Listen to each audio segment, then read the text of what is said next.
Hello, hello, hello, everyone. Good morning, good afternoon, good evening. Welcome back. We're going to be reading the rest of part 3. That's going to be chapters 13, 14, and 15 in Living Untethered by Michael Singer, still focusing on the mind.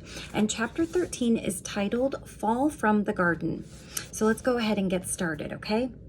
Resistance is the beginning of what can be considered the fall from the garden. You were just fine being aware of this awesome, ever-changing creation. It presented constant gifts of experiences for you to learn and grow from.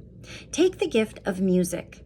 When you are deeply absorbed in music, there are no stray thoughts, only the music effortlessly coming in and feeding the depth of your being. You can be raised to the state of ecstasy while listening to music. When the mind is clear, everything comes in that way. You are either in a heavenly state experiencing what is pouring into you, or you are deeply absorbed in the inner stillness of your being. You have returned to the garden. Everything is effortlessly beautiful. Once you hold on to rattlesnakes and butterflies in your mind, you are unable to stay in that pure state of consciousness. These two mental patterns have become powerfully charged objects that draw your attention toward them. When the mind was clear, what attracted your consciousness was the rendering of the outside world as it passed through. This rendering was very entertaining and fulfilling, but since you had nothing going with it, it just came and went. In contrast, the powerfully charged objects you have held in your mind do not come and go. The world in front of you comes and goes, but these mental objects remain because you are holding them in your mind. Furthermore, since they are differentiated as more important than the rest, your consciousness becomes more distracted by these mental images. Everything is no longer equal, and this creates a major problem. Next thing you know, you're walking down the road and there's a rope. But the rope no longer feels the same as it would have before you saw the rattlesnake. The rope reminds you of the rattlesnake. What does remind you of mean? It's not a rattlesnake, it's a rope. Nonetheless, when the rope comes in, consciousness now has a choice. Pay full attention to the rope that came in, or be distracted by the negative rattlesnake image stuck in your mind. The mind will immediately join these two mental objects together as one, and you will get scared. Scared by a rope? Yes, terrified by a rope. A similar thing happens with the image of the butterfly stuck in your mind. After the butterfly flies away, you're still focusing on the image in your mind. You're still feeling good about it and trying to hold on to it, even though it is no longer a part of your here and now reality. Then something new comes in from the outside, like a person walking by. Your mind may be rendering this new image perfectly, but your consciousness is not fully seeing it. Your consciousness is still distracted by the butterfly image that got left in your mind. It used to be that the moment in front of you was the experience you were having inside. Now you have a preference. You would rather experience the mental image of the butterfly than the reality in front of you. There has become a whole new world for consciousness to focus on, the world you built in your mind.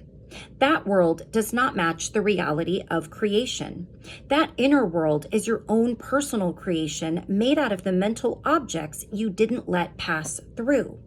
That's what those images in your mind represent. Things that happened in the past that you willfully kept in your mind. As we shall see, these impressions are the initial seeds that eventually grew into the self-concept or personal self. To see this more clearly, let's once again look at the example of a flat-screen TV. When the first plasma screens came out, they had after images. Manufacturers warned that if you paused an image for too long, it would actually burn a shadow of the image into the plasma screen. When the show continued, the old image would still be there. Would you enjoy watching TV like that? You finish the news, but when you turn on a movie, the after image of the newscaster is still superimposed on top of your movie. That's exactly what is happening with the butterfly and the rattlesnake. You can no longer clearly see what is going on in front of you because you have these other images on the screen of your mind. You've messed up your screen. You didn't mean to. It seemed innocent to push experiences aside when you didn't find them pleasant. Where do you think they went when you resisted them? They got stored as lasting impressions in your mind. It is worth looking at the effect of these leftover images in slow motion. In the beginning, the miracle of creation took place. It created form that is coming in through your senses so you can experience it. Apparently, at some point, you didn't like certain vibrations, so you pushed them away when they rendered inside. That willful resistance caused them to stay in your mind. That is where personal comes from. We said earlier that nothing is really personal, but you have chosen to fill the sanctity of your mind with frozen images from your past. These impressions will stay in your mind and will pull your consciousness toward them. You now have a limited and biased view of reality that will distort all of your experiences for the rest of your life. That is the power of the personal mind. So far, we've only focused on the rattlesnake you resisted and the butterfly you clung to. Those alone are sufficient to distort your experience of reality. But be honest with yourself. How many of these charged impressions do you have? You've done this your entire life. Plus, these stored impressions build on each other. Now that you have a stored rattlesnake impression in there, you can easily get scared by the sound of a baby's rattle. In fact, if the discomfort is bad enough, you may choose not to be around babies. That's a personal preference, and this is where all personal preferences come from. Once you create preferences, they will dominate your entire experience of life. These impressions that stay stuck in the mind are called samskaras in yogic science. They are discussed in the ancient Upanishads texts. How could people know about this thousands of years before Sigmund Freud discussed his theories on suppression? It is because they were meditators. They didn't need someone to teach them about this. They saw it going on in their own minds. If you are quietly centered in conscious awareness, you can see what is passing before you. You are the ultimate experiencer of your mind. You're just not paying attention. Instead of paying attention, you're getting so uptight about wanting butterflies and not wanting rattlesnakes that you're losing your centered awareness. When the world around you comes in and hits or activates your stored patterns, you can no longer observe reality objectively. Your consciousness gets drawn into the activated samskaras and everything becomes distorted. This is the foundation of the psyche, your personal self. What is the psyche? It's something you build inside of the mind that's about you. I'm the one who doesn't like rattlesnakes. I'm the one who likes butterflies. You just built a self-concept.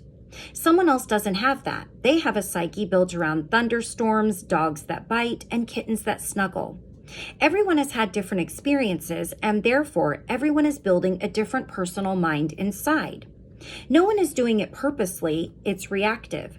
It happens quite naturally because you're not ready to openly experience life. The highest state is to be comfortable learning and growing from life's experiences. But if you're not comfortable with some experiences, you use your will to resist them. That merely means you're not evolved enough in that area. There is physical evolution and there is spiritual evolution. They both involve adaptability to your environment. The former for your body and the latter for you in there, the soul. When events come in, they are meant to be experienced by you. If you have trouble experiencing them, that's the whole purpose of learning to accept. What right do you have to either cling to or resist reality? You didn't make reality, and you weren't here for the billions of years that created it. We're going back to, do you like the fact that Saturn has rings? Your answer was, it's none of my business. It doesn't bother me. I don't care either way. That's the correct response for every bit of reality that took billions of years to end up in front of you. The real question is not whether you like things, it's why are you not okay with them? The reason is actually quite simple, because you can't digest them. It's hard to let some experiences just pass through without residual disturbance, but you need to learn how to do this. You learn to play tennis, you learn to play the piano, you've learned all kinds of things, maybe even calculus. You didn't know how to do these things to start with, and they were surely uncomfortable until you learned to be comfortable with them. The soul can learn, you in there, the consciousness, can learn to experience reality. In order to do so, you must not resist. Otherwise, you're going to immediately push reality away. That's what acceptance is, non-resistance. It is having the commitment to fully allow reality to pass directly into the highest part of your being. In the end, all you are surrendering is your resistance to reality. You learn to let it come in, even if it's not comfortable, as it pours on you and into you. The same thing is true with positive experiences like the butterfly. Somebody you like comes up to you and says, "You know, I really like you. You're very attractive to me, and I enjoy being with you." That is such a nice experience that you immediately cling to the beautiful things they said. They go back to what they were doing, but you can't. You can't focus on your work because the impressions left in your mind keep distracting you. This is the opposite of be here now. You're practicing be there then. You just had a beautiful experience and you ruined it. You ruined it by holding on to it, like the butterfly. You ruined it by creating a preference about one of life's experiences. Now, every time the phone rings and it's not the person who said the nice things, you get disappointed. Be aware that you did this. Somebody said something nice to you and you couldn't handle it. You couldn't just let it be a nice experience. Instead, you clung to it in your mind and it actually messed you up. Whether you use your will to resist or cling, these leftover impressions will stay in your mind. You've now created an entire layer of mind that's holding your samskaras, your unfinished patterns from the past. You will come to see that these acts of clinging and resisting determine the quality of your life. These impressions distract your consciousness from the reality of the current moment. What is more, if you are constantly distracted by these samskaras in your mind, you're never going to experience who you really are. There is a vast difference between memory and a samskara. Just as your computer has memory storage capability, so does your mind. It is a natural function of the mind to store compressed versions of what was received by the senses in its long-term memory. These stored memories can be retrieved with the slightest intent. You learn a person's name, meaning it is stored in long-term memory.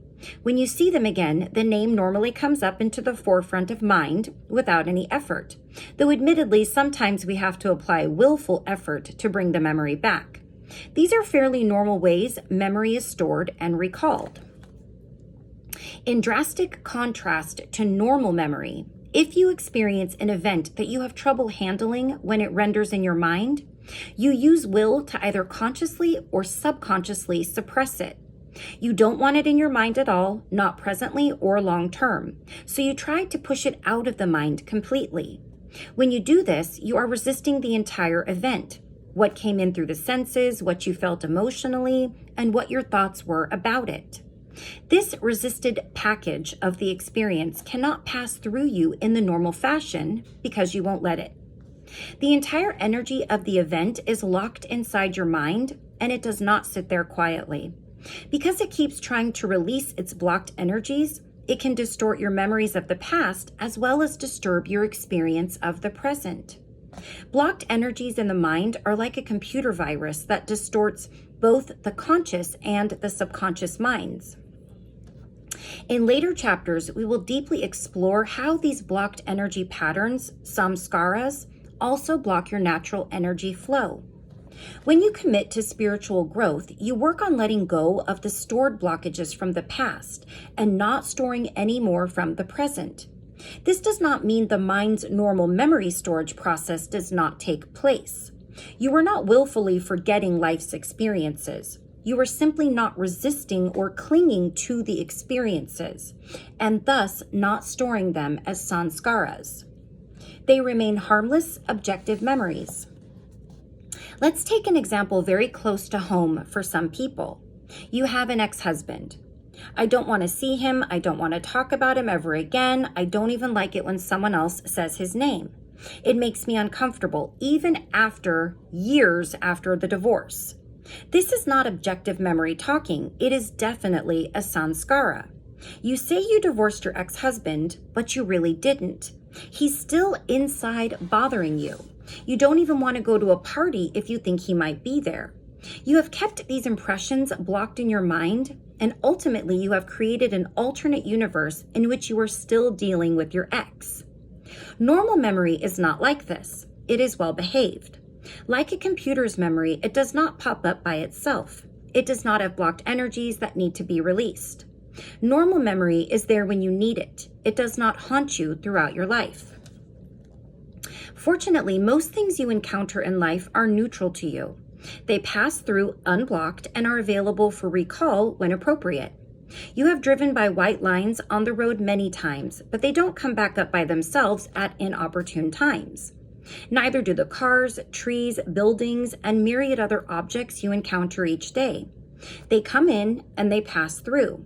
But there are a few things that are harder to deal with inside, and therefore you resist them or you cling to them. This is how you fell out of the garden of reality. Impressions stayed inside your mind and became the foundation blocks upon which you build your psyche. Chapter 14, The Veil of the Psyche. Your psyche is like a computer program running in your mind based on your samskaras. It's in there talking to you about things that happened before, what you wish would happen now, and what you hope does or doesn't happen tomorrow. You've actually created an alternate reality inside your mind that is very complex. It's a tremendous menagerie of the stored moments you were not able to get rid of. At this point, you don't need another rattlesnake to get you disturbed. The fact that the experience of the snake is stuck in your mind means other things will remind you of it. In fact, you can remind yourself of it without the need of an external reminder. You're driving down the street minding your own business. Suddenly, you remember how scary that snake was, and you get scared again. We're not dealing with reality anymore. We have such a mess built up in there that it's no wonder we have so much trouble with life. Such is the nature of the personal mind. Regardless of how messy it gets in there, the fact remains that the personal mind is not you, no more than your TV screen is you. But it's much more difficult to objectively watch your mind than your TV screen. This is because of the power of the impressions you have stored in your mind. These past impressions compete with the image of reality coming in from the outside and make it hard to tell which is which. It is difficult to maintain a seat of objective observation when it gets so confusing in there. Samskaras are not to be taken lightly. They seriously distort your experience of life. Let's take the example of a psychological Rorschach test, often referred to as an ink blot test. The psychologist holds up an ink blot and asks what you see. You immediately respond that you see people making love or perhaps mommy and daddy fighting. In other words, the Rorschach, I don't know if I'm saying that right, Rorschach test stimulates the patterns you've stored inside your mind, causing you to see what's not actually there. The truth is, the whole world is a giant Rorschach test. The world is a flow of atoms unfolding in front of you. It's no more personal than the ink blots. But it's hitting your samskaras, and that stimulates stored mental and emotional reactions.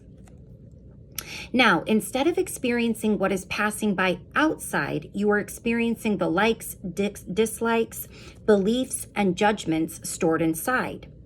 These impressions are so strong that you actually think they are what is really out there, just like the ink blots.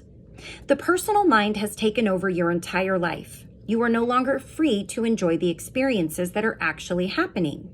You are forced to deal with what your mind says is happening.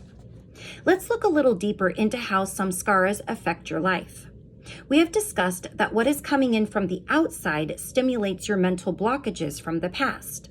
Past experiences were uncomfortable when you first resisted them, and they are going to be uncomfortable when they come back up. To make matters worse, just as with the Rorschach test, you are not seeing what is actually outside. You are seeing your inner issues projected onto the outside. That's why life seems so scary and why it seems to always be hitting your weak spots. The truth is, life is not hitting your weak spots. You are projecting your weak spots onto life. Yet not everything you stored in there was negative. You held on to some positive things from the past. The problem is they're not happening anymore, and that is disappointing. If you go back to the same place where you saw the butterfly and it's not there, it becomes a negative experience.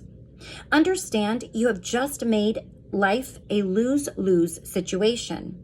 If anything reminds you of what bothered you before, you lose. If you are not getting to re-experience what you liked before, you lose. This is in drastic contrast to what Zen calls beginner's mind. If you are not expecting anything in particular from a situation and then something special happens, it can touch you really deeply. It could be a beautiful sunset, the first unexpected kiss, or some other welcome surprise. If it touches you deeply, because you have no samskaras in your mind about the event, you have beginner's mind. Otherwise, you will be expecting something based on your prior experiences, and that will interfere with the spontaneity of the event.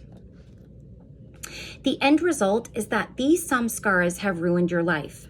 You've made it so that unless something drastically different happens to pull you out of this preference system, you can't feel anything fully. That's why some people must go to the extremes to get a rush. It is also why some people try to keep everything exactly the same so life doesn't disturb their samskaras.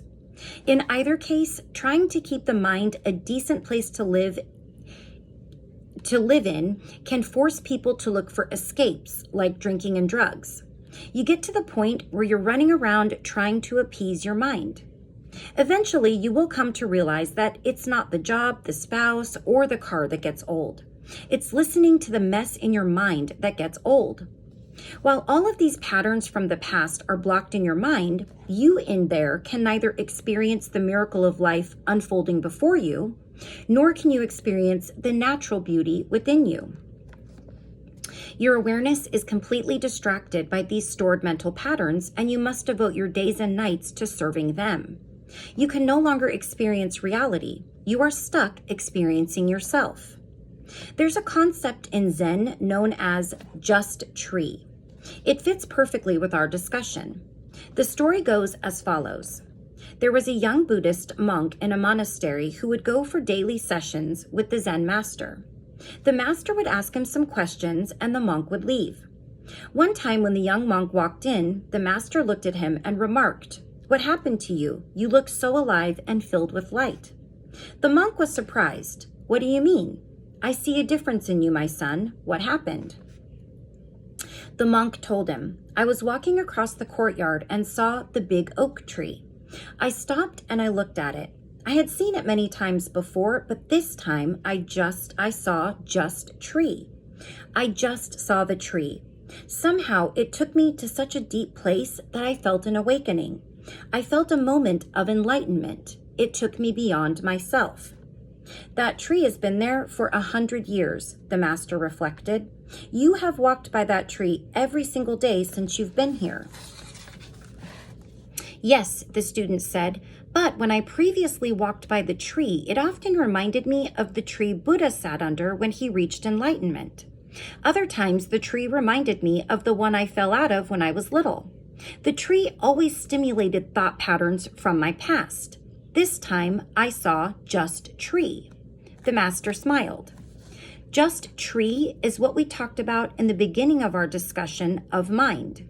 The tree comes in, renders in your mind, and that's all you see. In contrast, the tree comes in, renders in your mind, and stimulates any past samskaras you have about trees. Your samskara mind becomes activated, and your consciousness is scattered between the primary image of the tree and the secondary explosion that takes place inside. The secondary explosion is the reaction within your mind due to the stored patterns there. You can't have pure experiences anymore. The young monk did. He saw just tree.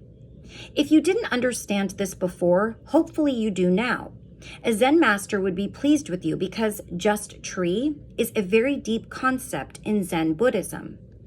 There is nothing wrong with the mind itself, just like there is nothing wrong with the computer per se. It is how you use these powerful gifts that can cause a problem. There is almost no limit to the brilliance of mind. People think Einstein was smart, but they don't understand their own brilliance.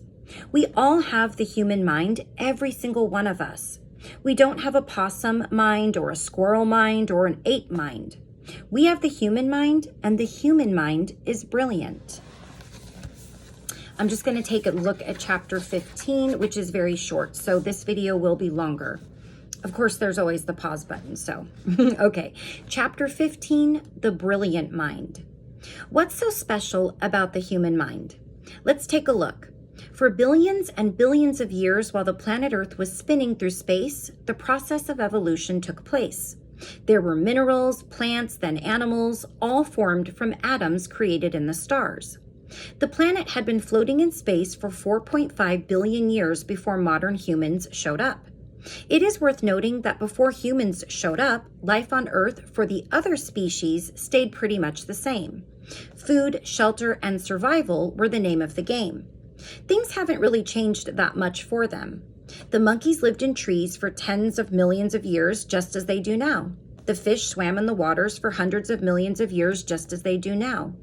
Everything on Earth stayed pretty much the same until humans showed up with their human mind. You discovered electricity and made the nighttime bright. You built giant skyscrapers and machinery that never existed before. You even dug into the earth, extracted minerals, and developed advanced materials like silicon chips. Then you built a rocket ship, got in, and flew to the moon. Compare that to what any other animals have done. They are living exactly the same as they did thousands of years ago, 100,000 years ago, 1,000,000 years ago. You're not. You used to live in caves, now you're planning to live on Mars. What did that? Did God hide a rocket ship and you found it somewhere? No, your mind did that.